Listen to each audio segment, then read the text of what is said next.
West Bengal State University BA programme 6th semester 2024 Bengali DSE2 Bangla নাটক ও প্রহসন।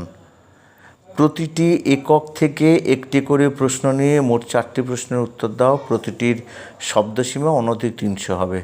10 × 4 = 40। একক 1। ক সদাবার একাদশী নাটকে সমকালীন সমাজচিত্রের পরিচয় দাও, অথবা এমন কর্ম আর করবো না রচনাটি প্রহসন হিসেবে কতটা সার্থক তা আলোচনা করো। একক 2। সিরাজদৌল্লা নাটকের অন্তিম দৃশ্যটি শিল্পমূল্য নিরূপণ করো, অথবা গিরিশচন্দ্র ঘোষের সিরাজদৌল্লা নাটকে নারী চরিত্র হিসাবে ঘসেটি বেগমের চরিত্রটি মূল্যায়ন করো। একক 3। রবীন্দ্রনাথ ঠাকুর চণ্ডালিকা নাটকের কাহিনীতে বর্ণবৈষম্য থেকে উত্তরণের যে পথের সন্ধান দিয়েছেন তার পরিচয় দাও, অথবা রবীন্দ্রনাথ ঠাকুর রচিত চণ্ডালিকা নাটকের শ্রেণী বিচার করো। একক 4।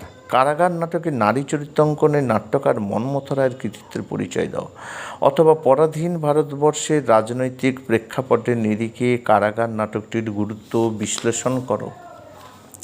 এবার 2। যে কোনো দুটো প্রশ্নের উত্তর দাও। শব্দসীমা অনধিক 150। 5 × 2 = 10।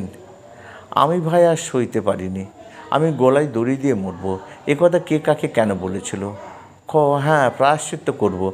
ধর্ষিতা হয়েছে বলে নয়, মনুষ্যহীন এই পঙ্কিল সমাজে জন্মগ্রহণ করেছি বলে।